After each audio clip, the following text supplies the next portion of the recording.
Good morning everybody. नमस्कार। कल भी मैं क्लास 8 वालों को क्लास 8 इंग्लिश मीडियम पार्ट 1 में मैंने आपको बताया था रेशनल नंबर कि रेशनल नंबर क्या होता है, रेशनल नंबर को किस रूप में लिखते हैं, कैसे कोई रेशनल नंबर पॉजिटिव होती है, कब निगेटिव होती है, यह मैंने बताया था। आज वीडियो यानी पार्ट 2 में आपको मिलेगा प्रॉपर्टी ऑफ रेशनल नंबर। तो आज हम पढ़ेंगे property of rational number. Rational number के गुण क्या होते हैं, इसके गुणधर्म क्या होते हैं, इसके बारे में पढ़ेंगे। प्रॉपर्टी का गुण होता है ऑफ रेशनल नंबर्स परमेय संख्याओं की। देखिए परमेय संख्याओं में कुछ गुण होते हैं, जैसा कि पहला हमने बताया आपको। फर्स्ट प्रॉपर्टी है कि the rational numbers are always, देखा हुआ the rational number are always written in form of p by q। जैसे कि मैं कल भी बताया था आपको कि जो रेशनल नंबर होती है हमेशा उसे कैसे लिखते हैं, p by q के रूप में लिखते हैं। तो वही चीज यहां पर लिखा rational numbers are always written in form of p by q, यानी कि रेशनल नंबर परमेय संख्या r में ऑलवेज हमेशा रिटर्न से लिखी जाती है इन form of p by q के रूप में, where q can never be zero, जहां q कभी जीरो नहीं हो सकता, यानी q is not equal to zero since p can be zero, p can by zero, यानी जो p है वह जीरो हो सकता है, जो p है वह जीरो हो सकता है, लेकिन q की वैल्यू जीरो नहीं हो सकती। ये बात तो आपको कल बताई गई थी, लेकिन दूसरी प्रॉपर्टी का ध्यान से सुनिए। दूसरी प्रॉपर्टी का एनी नेगेटिव नंबर्स, दूसरी प्रॉपर्टी का any negative numbers can be written in way that its denominator is positive. कह रहा है कि जो भी कोई negative numbers, any negative number, कोई भी negative number can be written, यानी लिखी होती है इन द वे द रूप that its denominator is positive, जिसका डिनोमिनेटर क्या होना चाहिए, पॉजिटिव होना चाहिए। अर्थात कोई भी आप लिख रहे हैं रेशनल नंबर, तो उसका जो डिनोमिनेटर जैसे आपने लिख दिया -1/2, तो इसका न्यूमरेटर जो है माइनस नेगेटिव है, लेकिन डिनोमिनेटर क्या है, पॉजिटिव है। जैसे मान लीजिए कोई नंबर लिखा हुआ है 3/-5, तो यहां पर ये नेगेटिव नंबर कहीं भी लिखना हो तो आपको किस में लिखेंगे, डिनोमिनेटर इन पॉजिटिव, तो उसका डिनोमिनेटर क्या होना चाहिए, पॉजिटिव होना चाहिए। उसको पॉजिटिव में क्या करेंगे, इसके न्यूमरेटर और डिनोमिनेटर में -1 से मल्टीप्लाई कर देंगे। इसमें माइनस है और प्लस है तो प्लस माइनस हो जाएगा, तो -3 हो जाएगा, और यहाँ बाई -1 प्लस है तो +5 हो जाएगा, अर्थात ये नंबर होगी -3/5। नेगेटिव नंबर हमेशा क्या होता है, इसका डिनोमिनेटर पॉजिटिव होता है। इस तरह से कोई भी यदि नेगेटिव नंबर है तो यदि उसका न्यूमरेटर नेगेटिव है और डिनोमिनेटर का होना चाहिए, पॉजिटिव होना चाहिए। यदि डिनोमिनेटर को पॉजिटिव मिलता है तो उसके आप डिनोमिनेटर और न्यूमरेटर में जो है -1 से मल्टीप्लाई करके उसको हम जो है उसका न्यूमरेटर नेगेटिव बना देंगे और डिनोमिनेटर पॉजिटिव बना देंगे। तो इस तरह से रेशनल नंबर ऐसा नेगेटिव रेशनल नंबर ऐसा जो होगी उसका न्यूमरेटर नेगेटिव होगा और डिनोमिनेटर जो पॉजिटिव होगा। तीसरी प्रॉपर्टी है the value of rational numbers does not change, the value of rational number does not change on multiplying by equal non zero integers to both denominator and numerator. कह रहा है कि rational number की value change नहीं हो सकती, बदल नहीं सकती, नहीं बदलती है। कब, जब आप मल्टीप्लाई करते हैं, गुना करते हैं इक्वल नॉन जीरो नंबर, यानी जीरो को छोड़कर वो वैल्यू को जो है जिससे आप मल्टीप्लाई करेंगे वह संख्या वह जो है इंटीजर्स जीरो नहीं होना चाहिए, यानी वो नंबर जीरो नहीं होना चाहिए। 1 2 3 4 1 2 3 4 5 6 7 8 कुछ भी हो सकता है, लेकिन जीरो नहीं हो सकता है। उससे आप मल्टीप्लाई करते हैं उसके डिनोमिनेटर और न्यूमरेटर में, तो उसकी वैल्यू बदलती नहीं है। जैसे मान लीजिए कि मैं एक नंबर लिख रहा हूं 4/8, हमने नंबर लिख दिया 4/8। अब यह जो है 4/8 नंबर है, अब इसको जो है हम देख रहे हैं कि ऊपर 4 है नीचे 8 है, दोनों में तो है। अगर जो मल्टीप्लाई कर दें 3 से, ध्यान दीजिएगा मल्टीप्लाई होगा दोनों न्यूमरेटर डिनोमिनेटर दोनों में एक ही नंबर है, मतलब कि 9 नंबर वाले इक्वल होगा, सेम संख्या होगी। 3 से न्यूमरेटर में करता तो 3 से डिनोमिनेटर भी होगा। तो यहां पर कितना मिला आपको 3 4 जा 12 और 8 3 जा 24, यानी अब क्या आ जाएगा 12/24। यानी इसकी वैल्यू चेंज नहीं हुई, क्योंकि इसको अभी छोटा करेंगे, स्टैंडर्ड फॉर्म में करेंगे तो ये 4/8 में आ जाएगा। तो इससे भी छोटा आएगा तो कोई उसके वैल्यू में परिवर्तन नहीं हुआ, चेंजिंग नहीं होगी। जैसे मान लीजिए मैं लिखूं 3/5, ऐसे करो 2 से मल्टीप्लाई करें तो 2 से इसके न्यूमरेटर में मल्टीप्लाई होगा और डिनोमिनेटर में मल्टीप्लाई होगा। जब मल्टीप्लाई हो दोनों में साथ साथ तो इसकी वैल्यू जो 3/5 है यह चेंज नहीं होगा। जैसे आपको मल्टीप्लाई करोगे तो क्या मिलेगा, आपको प्रोडक्ट जो मिलेगा 2 3 जा 6 मिलेगा और 2 5 जा 10 मिलेगा। अब यह 6/10 जो है वह 3/5 के इक्वल, यानी इसकी वैल्यू चेंज नहीं हो रही। कब, जब इक्वल सेम नंबर से, यानी वह 9 0 नहीं होना चाहिए, 0 नहीं होना चाहिए, वह इंटीजर 0 नहीं होना चाहिए और इक्वल होना चाहिए। डिनोमिनेटर और न्यूमरेटर में जो मल्टीप्लाई करते हैं दोनों इक्वल हो। जैसे मान लीजिए मैं संख्या को दे दूं 5/7 और उसमें कब 0 से मल्टीप्लाई कर दीजिए तो इसकी वैल्यू बदल जाएगी, क्योंकि क्या है 0/0 अर्थात 0 हो जाएगा। अब इसकी वैल्यू बदल जाएगी, तो इसीलिए नॉन जीरो इंटीजर होना चाहिए, वह 0 नहीं होना चाहिए।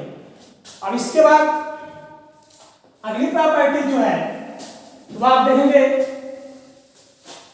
इसमें आपको क्या लिखा हुआ है कि the value of rational numbers does not change, मतलब परिमेय संख्या का वैल्यू मतलब मान बदलेगा नहीं। कब, on division by any non zero number, यदि आप किसी भी नॉन जीरो नंबर से डिवाइड करते हैं, भाग करते हैं, to both denominator and numerator, मतलब उसमें दोनों में इस प्रकार से न्यूमरेटर को डिवाइड करते हैं और डिनोमिनेटर में डिवाइड करते हैं तो उसका वैल्यू जो है बदलता नहीं है। जैसे मान लीजिए आपको कोई नंबर दे दिया गया 6/9, अब इसमें जो है हम नॉन जीरो नंबर 3 से डिवाइड कर देते हैं, न्यूमरेटर में भी 3 से डिनोमिनेटर में भी, तो क्या हुआ 3 2 जा 6 है, 2 मिल गया, 3 3 जा 9 2/3 मिल गया।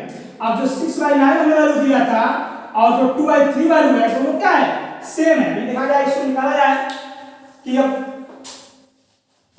रेशनल नंबर 6/9 और रेशनल नंबर 2/3 में कौन बड़ा है या कौन छोटा है, स्मॉल कौन है कौन बिगेस्ट, मतलब कौन छोटा है कौन बड़ा है, आपको पता करना है। तो आप क्या करेंगे 6/9 और 2/3, अब ये पता कर ले, देखिए दोनों का कितना हो जाएगा, 3 6 जा 18 और 9 2 जा भी 18, अर्थात ये दोनों क्या है बराबर है, कोई छोटा है ना बड़ा है, अर्थात इसकी वैल्यू और इसकी वैल्यू में कोई डिफरेंस नहीं है। कब, जब नॉन जीरो नंबर से और सेम नंबर से उसके न्यूमरेटर और डिनोमिनेटर में डिवाइड करते हैं तब आपको यह पता चलता है कि किसी भी रेशनल नंबर की वैल्यू चेंज नहीं होती है। इस प्रकार से आप जो है ये जान गए कि रेशनल नंबर को हमेशा p/q के रूप में ले सकते हैं, q वैल्यू 0 नहीं हो सकती है। दूसरा आप जान सकते हैं किसी भी रेशनल नंबर को निगेटिव रूप में, निगेटिव फॉर्म में लिखना होगा तो आप क्या करेंगे, उसका जो डिनोमिनेटर होगा हमेशा पॉजिटिव होगा, यदि पॉजिटिव नहीं है तो हम उसको न्यूमरेटर डिनोमिनेटर में सेम नंबर से, सेम -1 और -2 से, -1 और -1 से मल्टीप्लाई करके उसको जो है पॉजिटिव बना लेते हैं। और किसी भी रेशनल नंबर की वैल्यू चेंज नहीं होती है जब उसके न्यूमरेटर और डिनोमिनेटर में इक्वल है नॉन जीरो नंबर से मल्टीप्लाई करते हैं डिनोमिनेटर और न्यूमरेटर में, तो उसकी वैल्यू चेंज नहीं होती है। सेम उसी तरीके से किसी भी रेशनल नंबर का जो है वैल्यू चेंज नहीं होती है जब उसके न्यूमरेटर और डिनोमिनेटर किसी नॉन जीरो नंबर से दोनों में, बोथ डिनोमिनेटर एंड न्यूमरेटर दोनों में डिवाइड करते हैं तो जो उसकी वैल्यू आती है वह चेंज नहीं होती है, सेम वैल्यू होती है, जैसे कि मैंने आपको यहाँ पर सिद्ध करके बताया। अगली प्रॉपर्टी आपको जो है पांचवी प्रॉपर्टी जो है नेक्स्ट प्रॉपर्टी जो है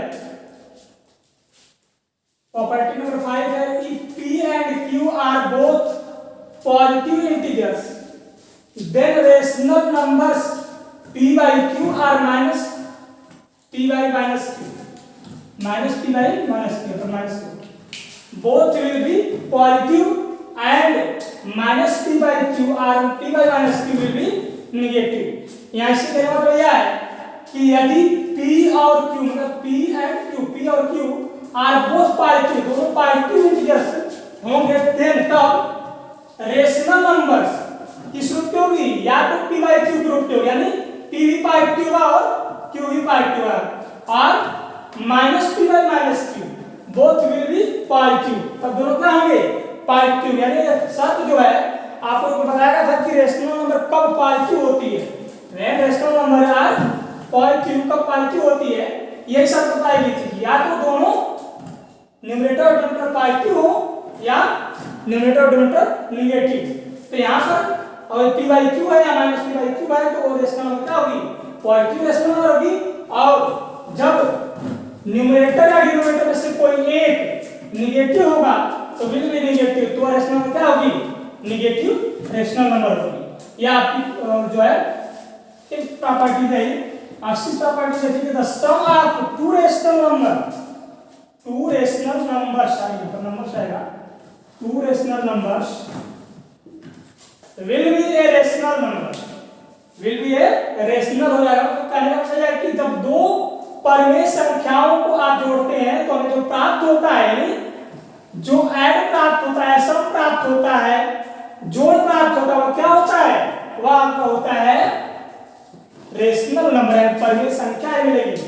कोई भी दो रेशनल नंबर को आप ऐड करेंगे तो जो आपको क्या मिलेगा, रेशनल नंबर ही मिलेगा। जैसे हमने बोल दिया कि 1/2 प्लस 3/2 को आप ऐड कीजिए तो यहाँ पर जो है डिनोमिनेटर इक्वल है तो इसका एलसीएम 2 होगा, और 1 + 3 नहीं मिलेगा वो 4/2, या इसको लिख सकते हैं 2 2 × 2 2 × 4 and 2, अर्थात 2 भी क्या होगा, रेशनल नंबर ही होगा।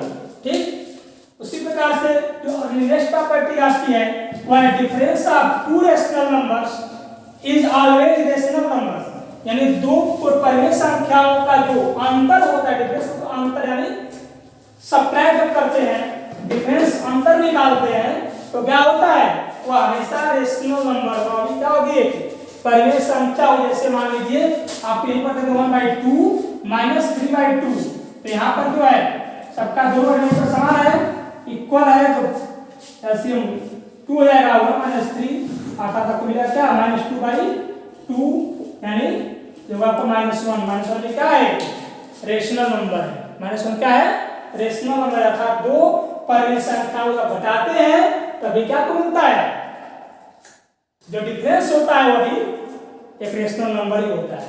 अब नेक्स्ट हम पढ़ेंगे standard form of rational numbers, यानी कैसे जो है हम किसी रेशनल नंबर को स्टैंडर्ड फॉर्म है उसके मूल रूप में लाएंगे। वेरी सिंपल, आपको थोड़ा ध्यान देना होगा, आसानी से समझ जाए कैसे किसी रेशनल नंबर को हम किसी भी रेशनल नंबर को ऐसे हम स्टैंडर्ड फॉर्म लाते हैं। ध्यान दीजिएगा, देखिए प्रॉपर्टी के बाद हम जो है जाने standard form of A rational number, मतलब कहने का ये है मतलब कि एक रेशनल नंबर कब जो है स्टैंडर्ड फॉर्म यानी मानक रूप में होगी, मूल रूप में होगी। तो इसके लिए आप ये जाने कि रेशनल नंबर और rational number p/q is said to be in standard form, मतलब एक परिमेय संख्या p/q को हम मूल रूप में कब कह सकते हैं, इफ यदि a एंड b यानी दो संख्याएं p/q का है, a/q का a/d का है, आर इंटीजर्स है और b क्या हो, एक इंटीजर्स हो, हैविंग नो कॉमन डिवाइजर, उसमें कोई भी कॉमन डिवाइजर न हो, यानी कॉमन भाजक न हो अदर देन 1, यानी एक के अलावा, एंड b पॉजिटिव और b क्या हो, पॉजिटिव हो। अर्थात कहने का यह है कि मान लीजिए कोई रेशनल नंबर आपका दिया है 15/-25। अब ये 15/-25 स्टैंडर्ड फॉर्म में है या नहीं है, इसको चेक करने के लिए हम देखेंगे कि जो न्यूमरेटर और डिनोमिनेटर है, पहले इसका 1 के अलावा कोई और कॉमन डिवाइजर है कि नहीं। तो यहाँ हम देख रहे हैं कि 1 तो कॉमन डिवाइजर सबका होता है। अब इसके अलावा 15 है और 25 है, तो हम देख रहे हैं कि 5 जो है 5 से 15 भी डिवाइड होगा और 25 भी होगा, अर्थात इसका जो डिवाइजर कॉमन है, कॉमन डिवाइजर जो है वो 5 है। तो यह जो स्टैंडर्ड फॉर्म में नहीं है। अब दूसरी चीज क्या है कि बी पॉजिटिव यानी बी पॉजिटिव होना चाहिए। तो अब यहाँ पर क्या करना पड़ेगा, पहले इसको हमें बनाना पड़ेगा बी पॉजिटिव बनाना पड़ेगा, यानी -1 से न्यूमरेटर में -1 से डिनोमिनेटर मल्टीप्लाई कर देंगे तो क्या हो जाएगा -15/25। अब जो है कॉमन डिवाइजर ज्ञात करने के लिए हम क्या करते हैं कि एचसीएफ निकालते हैं, हाईएस्ट कॉमन फैक्टर। तो हाईएस्ट कॉमन फैक्टर इन दोनों क्या होगा, 15 और 25 का हाईएस्ट कॉमन फैक्टर जो होगा वो 5 होगा। आप निकालेंगे तो निकाल सकते हैं इससे 25 का और 15 का, यहाँ क्या होगा 1 टाइम्स जाएगा, यहाँ पर होगा 15, यहाँ बचेगा 0 और यहाँ बचेगा 1, फिर 15 यहाँ आएगा तो आप निकालेंगे तो 1 टाइम्स फिर जाएगा 10, 5 बचेगा, फिर 10 1 टाइम्स 2 टाइम्स जाएगा, पूरा पूरा जो है डिवाइड हो जाएगा। तो हमारा जो हाईएस्ट कॉमन फैक्टर यानी एचसीएफ जो होगा तो कितना होगा 5 होगा, अर्थात 5 से इसको हम डिवाइड करेंगे तो यहाँ से 5 से इसमें भी डिवाइड होगा, 5 से इसमें भी डिवाइड होगा। या डिवाइड करने का ही मेथड होता है, चाहे पारा पढ़ लेंगे मतलब टेबल पढ़ लेंगे 5 3 5 और 5 25। तो यहाँ कितना मिलेगा आपको 3 मिलेगा और यहाँ 5 मिलेगा, यहाँ -5 यानी अब यह हुआ इसका स्टैंडर्ड फॉर्म। अब इससे छोटा यह नहीं हो सकता, इसका मानक रूप है, अर्थात इसका आपको जो है 1 के अलावा यानी 1 के अलावा कोई और कॉमन डिवाइजर नहीं है। ये 3 से डिवाइड होगा, 5 से डिवाइड होगा, इसलिए अब इसका जो है स्टैंडर्ड फॉर्म जो है यानी 15/-25 का स्टैंडर्ड फॉर्म मानक रूप जो हो गया आपका -3/5 हो गया। इस तरह से हम किसी भी नंबर निकाल सकते हैं। इस्तेमाल में आपको दे दिया गया 8/24, तो इसका भी निकाल सकते हैं। ये दोनों पॉजिटिव है तो इसका हमको ऐसा कुछ करना है नहीं कि भी पॉजिटिव करना है, यहाँ पर सीधे क्या करना है इसका एचसीएफ निकाल करके हमको स्टैंडर्ड फॉर्म करना है, डिवाइड कॉमन डिवाइजर निकालना है। कॉमन डिवाइजर इसका आप जानते हैं कि 8 1 8 होता है, 8 3 24, 8 1 जाओ 8 1 जाओ 8 और 8 3 24, यानी मेरा मतलब 1/3। अब 1/3 क्या है 8/24 का स्टैंडर्ड फॉर्म है, यानी जो रेशनल नंबर 8/24 है उसका स्टैंडर्ड फॉर्म जो रेशनल नंबर 3 होगा। इस तरह से हम किसी भी नंबर का जो है स्टैंडर्ड फॉर्म ज्ञात कर सकते हैं, स्टैंडर्ड फॉर्म में बदल सकते हैं। चेंज द स्टैंडर्ड फॉर्म, किसी भी रेशनल नंबर को आप any rational number change to standard form कैसे करेंगे, कॉमन डिवाइजर से करेंगे। ठीक, इस तरह से आप ऐसे करेंगे। फिर आप देखिए कंपैरिजन ऑफ रेशनल नंबर, अब आपके बुक में दिया है कंपैरिजन ऑफ रेशनल नंबर। इस तरह से आप जो है दो परिमेय संख्याओं का तुलना करें। दो परिमेय संख्याओं का तुलना क्या कर सकते हैं कि कौन परिमेय संख्या जो है छोटी है यानी स्मॉल है, कौन सी जो है ग्रेटर है, यह हम तुलना करेंगे। तो जैसे आप लोगों को पिछली कक्षाओं में बताया और कैसे जो है भिन्नों को जो है फ्रैक्शन को कैसे हम पता करेंगे कौन छोटी है कौन बड़ी है कौन स्मॉल है कौन ग्रेटर है, उसी प्रकार से हम जो रेशनल नंबर में कंपैरिजन कर लेंगे। कंपैरिजन मतलब तुलना। जैसे मान लीजिए आपको जो है दो फ्रैक्शन दे दिया गया है और उसमें तुलना करके बताना है कौन छोटी है कौन बड़ी है, कौन छोटी। किस प्रकार से हम जो है तुलना करेंगे कौन सी परिमेय संख्या छोटी है कौन सी बड़ी है, ध्यान दीजिएगा। वेरी सिंपल तरीका है आपको यह ज्ञात करने का कि कौन सी रेशनल नंबर स्मॉलर है कौन सी ग्रेटर है। ये पहले तो आप यह जान जाइए कि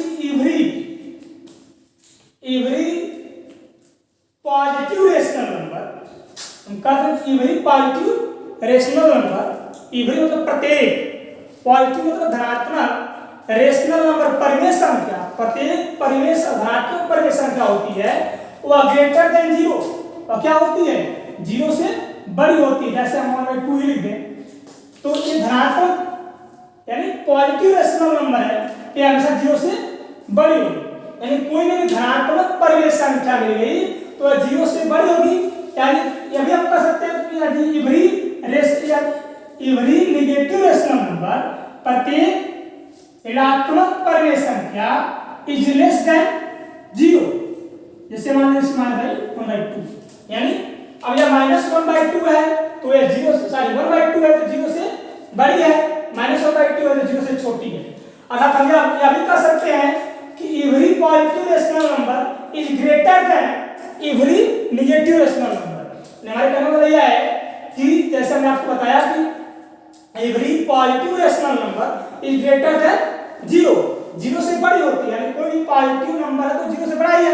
लेकिन यहाँ कहने एवरी पॉजिटिव रेशनल नंबर है तो वह जीरो से बड़ी होगी, और every negative rational number is less than zero, वह जीरो से छोटी होगी। इस प्रकार से तीसरा सेंटेंस यही बन सकता है कि every positive rational number is greater than every negative rational number. अर्थात यदि आपको यदि कि जीरो और किसी पॉजिटिव रेशनल नंबर में तुलना करें तो positive rational number is greater, और ये जीरो और नेगेटिव रेशनल नंबर में तुलना करें तो जीरो इज ग्रेटर और negative rational number is small. और यदि कोई जैसे -5/7 कर दे और 5/7 कर दे तो इसमें पूछ दिया तो यदि आपको दिया कि नेगेटिव नंबर ये पॉजिटिव है तो आपको तुलना करना है, वेरी सिंपल कि आपको बता देना है कि आपको जो पॉजिटिव नंबर है वो ग्रेटर है, जो नेगेटिव नंबर है वो स्मॉलेस्ट। अब मान लीजिए कि आपको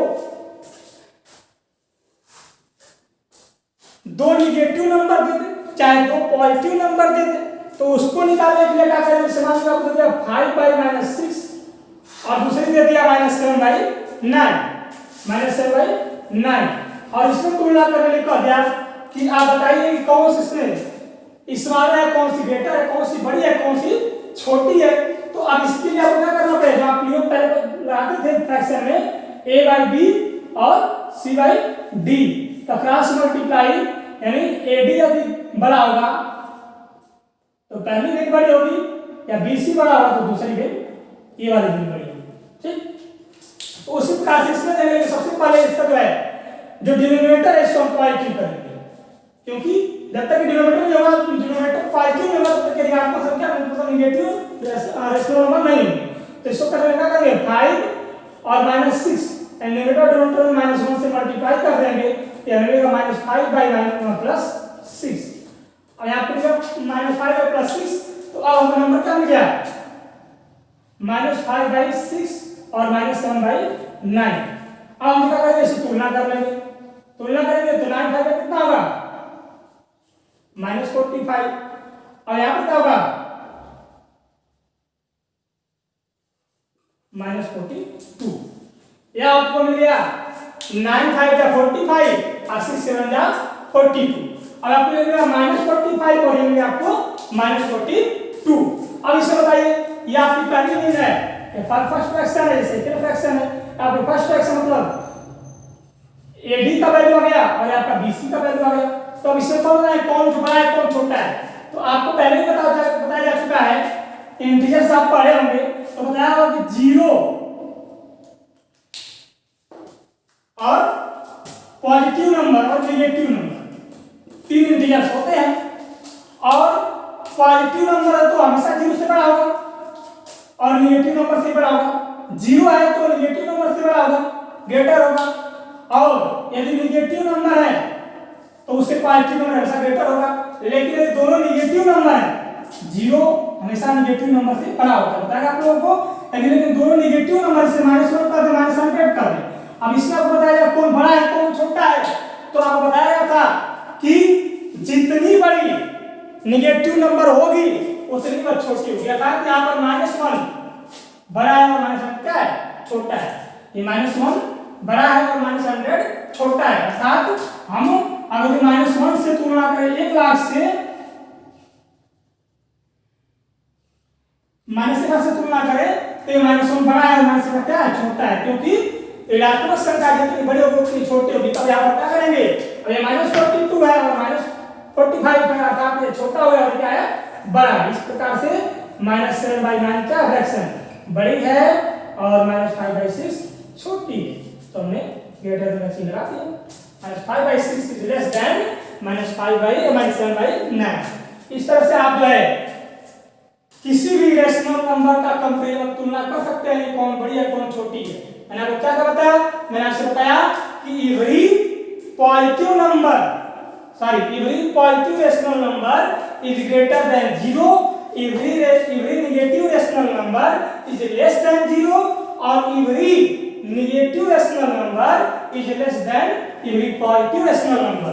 मतलब आपको समझना है 0 से सभी पॉजिटिव परिमेय संख्याएं बड़ी होती है, 0 से सभी नेगेटिव परिमेय संख्याएं छोटी होती है और अगर नेगेटिव और पॉजिटिव रेशनल नंबर है तो हमेशा पॉजिटिव रेशनल नंबर बड़ी होगी, नेगेटिव रेशनल नंबर छोटी होगी।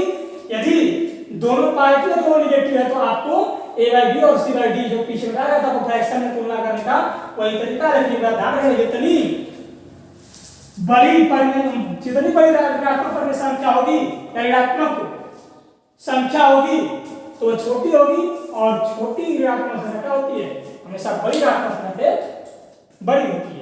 इस प्रकार से आप जो है छोटे और बड़ी का तुलना कर सकते हैं। अब इसके बाद जब आप छोटा बड़ा जान जाएंगे तो इसके बाद क्या होता है, इसके बाद आपको मिलेगा असेंडिंग ऑर्डर और डिसेंडिंग ऑर्डर। रेशनल नंबर को आपको असेंडिंग ऑर्डर में लिखना होगा और डिसेंडिंग ऑर्डर लिखना होगा। असेंडिंग डिसेंडिंग से आपको बताया गया है कि असेंडिंग क्या होता है, संख्याओं का बढ़ता हुआ क्रम और डिसेंडिंग क्या होता है, संख्याओं का घटता हुआ क्रम। कैसे हम जो है संख्याओं को बढ़ते क्रम में लिखेंगे, कैसे जो है संख्याओं को घटते क्रम में लिखेंगे, आप ध्यान से देखिए बता रहा हूं। अब जो है आप तुलना कर लेंगे, कंपैरिजन कर लेंगे टू रेशनल नंबर्स का, तो उसके बाद हम जानेंगे असेंडिंग ऑर्डर और डिसेंडिंग ऑर्डर कैसे याद करेंगे। असेंडिंग ऑर्डर से बताया गया था आप लोगों को कि असेंडिंग ऑर्डर का मतलब होता है संख्याओं का बढ़ता हुआ क्रम। मतलब जो भी संख्याएं दी गई हैं उसका बढ़ता हुआ क्रम। जैसे मान लीजिए आपको नंबर दे दिया गया 9 दे दिया गया, 7 दे दिया गया, 2 दे दिया गया, 8 दे दिया गया, 1 दे दिया गया, 5 दे दिया गया और कहा है इसको आप असेंडिंग ऑर्डर में लिखिए। असेंडिंग ऑर्डर में लिखिए तो असेंडिंग ऑर्डर में कैसे लिखते थे, संख्याओं का बढ़ता हुआ क्रम। यहाँ सबसे पहले सबसे छोटा नंबर 1, उसके बाद 2, उससे बड़ा 5, उससे बड़ा 7, उससे बड़ा 8, उससे बड़ा 9, लास्ट में सबसे बड़ा नंबर होता है। ऐसे आप असेंडिंग ऑर्डर लिखते थे। डिसेंडिंग ऑर्डर कैसे लिखते थे, डिसेंडिंग ऑर्डर कैसे लिखते थे आप, डिसेंडिंग ऑर्डर लिखते थे 9 यानी सबसे बड़ा नंबर, फिर उसके बाद उससे छोटा, फिर उससे छोटा, फिर उससे छोटा, फिर उससे छोटा और लास्ट में सबसे छोटा नंबर। तो इस तरह से असेंडिंग ऑर्डर जाएगा, डिसेंडिंग ऑर्डर। ऐसे आपको रेशनल नंबर में भी लिखना पड़ेगा असेंडिंग ऑर्डर और डिसेंडिंग ऑर्डर। असेंडिंग ऑर्डर मतलब संख्याओं का बढ़ता हुआ क्रम और डिसेंडिंग ऑर्डर संख्याओं का घटता हुआ क्रम, यानी इंक्रीजिंग ऑर्डर और डिक्रीजिंग ऑर्डर। तो आपको जैसे नंबर दे दिया इसका आपको इंक्रीजिंग ऑर्डर लिखना है, असेंडिंग ऑर्डर लिखना है, संख्याओं का बढ़ता हुआ क्रम लिखना है। तो आपको ऐसे नंबर दिया है, कुछ नेगेटिव नंबर भी है, कुछ पॉजिटिव नंबर भी है, तो इसमें आपको सबसे पहले पता करना है कौन सबसे बड़ी है, कौन सबसे छोटी, कौन सबसे छोटी है, कौन सबसे छोटी है। तो इस नंबर को ज्ञात करने सबसे पहले जो नेगेटिव जिसके डिनोमिनेटर नेगेटिव है उसको पॉजिटिव बनाएंगे। तो इसमें जो है -1 से मल्टीप्लाई करेंगे, इसमें भी -1 से मल्टीप्लाई करेंगे। इस तरह से पॉजिटिव नंबर है, फिर पॉजिटिव नंबर है तो इसके जो है डिनोमिनेटर को इक्वल करेंगे। डिनोमिनेटर को इक्वल करने के लिए क्या होगा आपका, इसका आप एलसीएम निकालेंगे, लोएस्ट कॉमन मल्टीपल। एलसीएम निकालने के बाद जब इक्वल आएगा तो साथ ही एलसीएम क्या करते हैं, इसके डिनोमिनेटर से डिवाइड करते हैं और जो कोशेंट आता है उसको इसके न्यूमरेटर में मल्टीप्लाई करते हैं। इस तरह से रखेंगे। फिर जब इसका जो है आपको डिनोमिनेटर इक्वल मिल जाएगा तो आप जानते हैं कि जो संख्या यानी जिसका न्यूमरेटर बड़ा होगा वह जो फ्रैक्शन या रेशनल नंबर बड़ी होगी, जिसका न्यूमरेटर छोटा होगा वह जो है रेशनल नंबर छोटी होगी। इस तरह से आप पता कर लेंगे कौन बड़ी है कौन छोटी है, उसका जब बड़ा छोटा पता करना है तो उसका असेंडिंग ऑर्डर डिसेंडिंग ऑर्डर में आराम से लिख देंगे। इस प्रकार से आपका जो एक्सरसाइज 1A जैसे पहला क्वेश्चन दिया है कि एक्सप्रेस मतलब व्यक्त करना, एक्सप्रेस मतलब क्या होता है, व्यक्त करना। एक्सप्रेस मतलब होता है व्यक्त करना। तो इस प्रकार से आपका पहला क्वेश्चन दिया है कि express -4/5 as a rational number with denominator. जैसे आपको दिया है -4/5, एक रेशनल नंबर दिया है -4/5 का, इसको व्यक्त कीजिए। इस रेशनल नंबर को व्यक्त करना है, एक्सप्रेस मतलब व्यक्त करना है। क्वेश्चन नंबर 1 आपका है कि एक्सप्रेस ए रेशनल नंबर -4/5 और इसका डिनोमिनेटर कर रहा है, इसको व्यक्त करना किससे, इसका डिनोमिनेटर दिया 20। मान लीजिए पहले शुरू करना है 20, इसका डिनोमिनेटर दिया है 20। तो अब इसका डिनोमिनेटर यहाँ कितना है 5 है, इसका डिनोमिनेटर कितना है 20 लगा। तो अब बताइए तो कैसे पास है कि इसके जब 20 से आया तो इसके न्यूमरेटर और डिनोमिनेटर में सेम नंबर से मल्टीप्लाई करेंगे कि 20 भी आ जाए और उसका भी न्यूमरेटर ही बदल जाए। तो अब मतलब इसको बात करें 20 कैसे है, तो 20 हम क्या करेंगे, इसके डिनोमिनेटर में डिवाइड कर देंगे। तो 20 में इसके डिनोमिनेटर से डिवाइड करेंगे तो 5 4 जा 20 यानी अब 4 से इसके न्यूमरेटर और डिनोमिनेटर में दोनों में मल्टीप्लाई कर देंगे तो 4 यहाँ 4 रहेगा और यहाँ भी डिनोमिनेटर भी 4 से मल्टीप्लाई होगा, तो यहाँ प्लस माइनस यानी -16 हो गया और 4 5 जा 20 यानी नंबर क्या मिल गया -4 और 60/20। इस तरह से आप जो है प्रत्येक नंबर का जो है डिनोमिनेटर निकाल लेंगे। प्रत्येक संख्या के लिए एक्सप्रेस कर इतना डिनोमिनेटर 7, डिनोमिनेटर 7 दिया है तो इसमें भी आप इस तरह कर लेंगे। फिर अगले क्वेश्चन में दिया है express -36/16 as a rational number with denominator is 5। तो उसका डिनोमिनेटर 5 दिया है तो इसका रेशनल दिया माइनस जो है -36/16। अब कह रहा है कि इसका डिनोमिनेटर कितना है 5 होना चाहिए। इसका डिनोमिनेटर 5 होना चाहिए, जब देखा क्या डिनोमिनेटर है छोटा दे रहा है क्या डिनोमिनेटर बड़ा है, तो अब इसे क्या करते हैं, इसे भाग करते हैं तो कितना होगा 5 × 5 5 या 10 एंड 12। अब हम क्या करेंगे इसमें 12 से डिवाइड करेंगे, इसके न्यूमरेटर और डिनोमिनेटर में 12 से डिवाइड करेंगे। क्या क्या मिलेगा 12 3 जा 36, 12 या 12 12 या 24, 12 या 36 और यहाँ 12 5 जा 60 यानी आपको -3/5। अब इसका डिनोमिनेटर ये 5 है। इस तरह से इसको एक्सप्रेस कर लेंगे, व्यक्त कर लेंगे कि कैसे इसका डिनोमिनेटर कितना होगा, कैसे इसका डिनोमिनेटर कितना होगा। कभी मल्टीप्लाई करके मतलब कि छोटा डिनोमिनेटर देके बड़ा पूछ रहा है तो इसमें डिवाइड करके मल्टीप्लाई करते हैं, यदि बड़े से छोटा पूछ रहा है तो पहले इसमें क्या करते हैं डिवाइड करके फिर इसमें जो आता है उसे डिवाइड करते हैं। तो हमें पता चल जाता है व्यक्त करने का तरीका मिल जाता है रेशनल नंबर को। अब अगला क्वेश्चन आपका है कि स्टैंडर्ड फॉर्म, किस तरह से हम स्टैंडर्ड फॉर्म को बताया हमने। फिर उसके बाद कैसे जानेंगे आप रेशनल के, क्वेश्चन नंबर 5 है कि ग्रेटर नंबर स्मॉलर नंबर, तो उसके लिए बताया आप तुलना कर लें कौन बड़ा है कौन छोटा, फिर असेंडिंग डिसेंडिंग दिया है असेंडिंग डिसेंडिंग कर लेंगे। इस तरह से आपको आपके नंबर पर मिल जाएगा एक्सरसाइज वाले क्वेश्चन, या आपके पास बुक होगी तो उसे आप सॉल्व करिएगा, उसका फेयर मान लीजिएगा। अब अगले पार्ट में आपको लेके मिलेंगे एक्सरसाइज 1A, जो भी होगा 1B आपको समझाया जाएगा, उसको बताया जाएगा। तब तक के लिए नमस्कार, धन्यवाद।